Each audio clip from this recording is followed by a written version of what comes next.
Okay, guys, so I'm just going to keep this down. It is going to be black. We're only going to be on for a few moments. We're just going to finish Numbers 35, and we're going to also read 36. I did begin, I was in like 2 minutes and some change, and it cut off again. So I'm like, oh my gosh. So I'm just going to keep it down, because I had it down like this the first time and it was black like this, but it was so low it still cut off. So it has a little bit more charge on it, not as much. It's on like 12%, but that's a little bit better than where it was before. And I'm just gonna let it charge up after this, charge to 100%. But I'm gonna come on and we're just gonna continue on. So we are on verse 9. Give me 1 second, guys.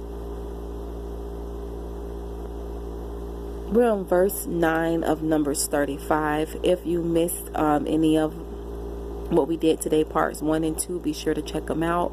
Also, feel free to check out the playlist of the other Bible studies for this particular Bible study series, which was October 2018 till now. We're going to conclude it in December. And the rest of them are on their own list, 2018, 2017, things like that.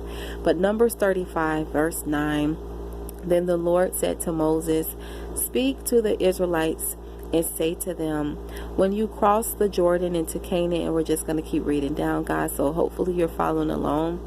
Select some towns to be your cities of refuge, to which a person who has killed someone accidentally may flee.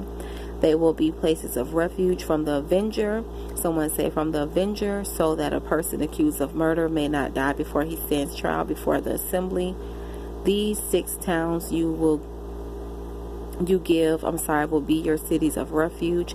Give 3 on this side of the Jordan and 3 in Canaan as cities of refuge. These 6 towns will be a place of refuge for Israelites, aliens, and any other people living among them, so that anyone who has killed another accidentally can flee there. If a man strikes someone with an iron object so that he dies, he is a murderer. The murderer shall be put to death. Or if anyone has a stone in his hand that could kill, excuse me, guys, I am a little tired. I'm going to take a nap after this and then get up and just watch some web series, but I'm going to take a nap after this. So 17, I'll go back. Or if anyone has a stone in his hand that could kill, and he strikes someone so that he dies, he is a murderer. The murderer shall be put to death. Or if anyone has a wooden object in his hand that could kill, and he hits someone so that he dies, he is a murderer. The murderer shall be put to death. The avenger of blood shall put the murderer to death. When he meets him, he shall put him to death. 1 verse 20, continuing on. If anyone with malice afterthought shells another or throws something at him intentionally, which means it's basically like premeditated, right?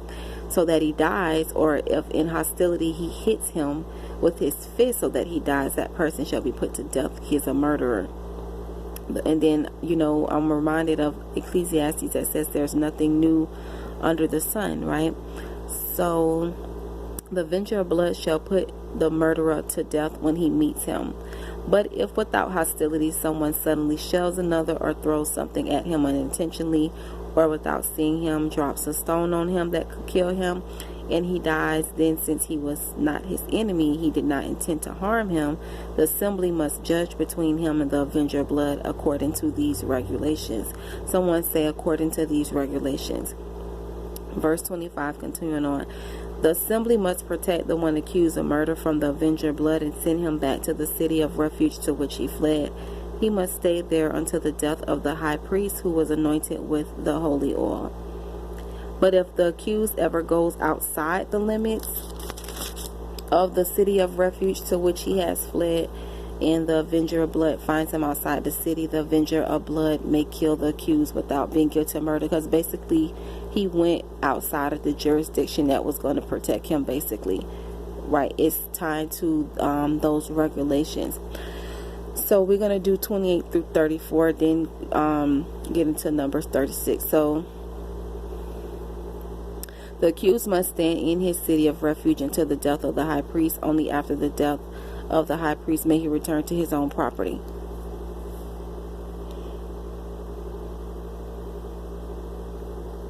Okay, so these are to be legal requirements for you throughout the generations to come wherever you live. 30 through 34. Anyone who kills a person is to be put to death as a murderer only on the testimony of witnesses, but no one is to be put to death on the testimony of only one witness, because it's talking about in other places of the Bible by two witnesses it's going to be established, right? So do not accept a ransom for the life of a murderer who deserves to die. He must surely be put to death. And that's another scripture in the Bible is talking about don't call evil good or good evil. But we see in this day and time, and it's not anything new, it's been happening where some people don't think like that. They will accept bribes. They will, be unjust and do different things and compromise. So let's go 32 through 34. Do not accept a ransom for anyone who has fled to a city of refuge, and so allow him to go back and live on his own land before the death of the high priest. Do not pollute the land where you are. Bloodshed pollutes the land, and atonement cannot be made for the land on which blood has been shed, except by the blood of the one who shed it. Do not defile the land where you live and where I dwell, for I, the Lord, dwell among the Israelites. So that's going to conclude Numbers 35. Numbers 35, we talked about times for the Levites and cities of refuge. And we're going to close now with Numbers 36 for talking about inheritance of Zelophehad's daughters. We did talk about them yesterday. And this is, Numbers is basically ending talking about them. So give me 1 second.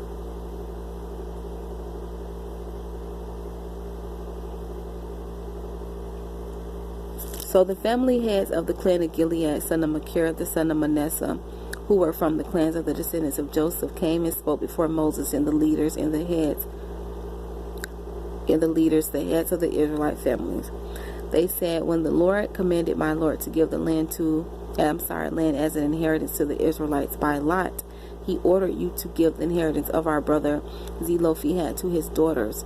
Now suppose they marry men from other Israelite tribes, then their inheritance will be taken from our ancestral inheritance and added to that of the tribe they marry into. And so part of the inheritance allotted to us will be taken away.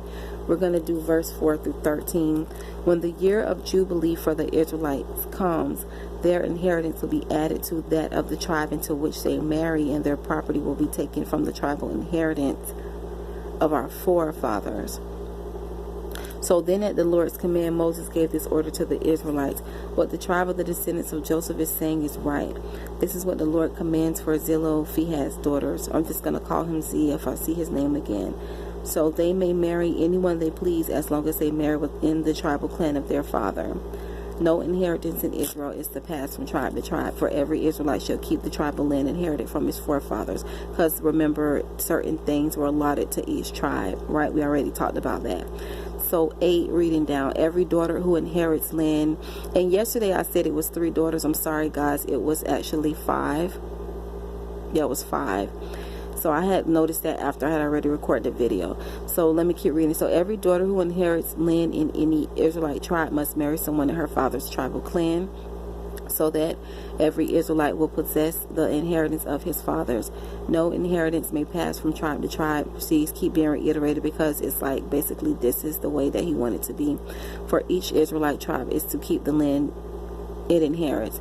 So Z's daughters did as the Lord commanded Moses. Z's daughters, Mahlah, Tirzah, Hoglah, Milcah, and Noah, married their cousins on their father's side. They married within the clans of the descendants of Manasseh, son of Joseph, and their inheritance remained in their father's clan and tribe. These are the commands and regulations the Lord gave through Moses to the Israelites on the plains of Moab by the Jordan across from Jericho. And just to kind of go over what we talked about in Numbers, I'm not going to go over all of it. I'm just going to do the outline that we did when we first started in the beginning of the month. Chapters 1 through 10, we talked about instructions for camping and marching. Chapters, the remainder of 10 through 21, we talked about from Sinai to the plains of Moab. Chapters 22 to 25, we talked about Balaam, Balak, and Israel. And then chapters 26 through 36, we talked about instructions for conquest and possession of the land of Canaan. Now, these are some of the, chapters and books that we've read in this entirety are kind of did Bible study series on. And I'm not saying them in order. If you go on the playlist, it'll tell you the exact order, and it'll have a blue check, which means we already read it. These are the ones from 2018 October till present. The other older Bible study series are on 2017 playlist and their own 2018 playlist, but this is just tied into this particular playlist that you guys are on now for these videos, which are uploaded to those playlists. We've read Genesis, we've read Leviticus and Numbers this month. We've read a lot of Joshua. We've read Judges. We've read a lot of Ruth. We've read Nehemiah. We've read Esther. We've read Psalms. I don't remember if we read all of the Psalms, but I know we read some of the Psalms. We did a series on Proverbs. We did Song of Songs. We read Isaiah. We read Jeremiah. We read Lamentations. We read Daniel. We read Malachi. We read Luke. We read John. We read Acts. We read 1st and 2nd Corinthians.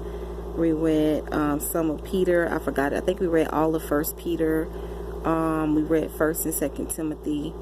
Those are some of the ones that we kind of read like in their entirety, or we touched base on them. And there are some other places that we've come from Bible studies, but like I said, those are on their own playlists. Let me get my book really quick, because I make announcements in the videos and on the playlist of what we're going to be doing. But next month we're going to be coming from the book of Job, and let me tell you, October Ruth, I believe November is Ezekiel, and December is Exodus. So that's where we're going to be coming from for the remainder of the year. All right, guys, thanks for joining.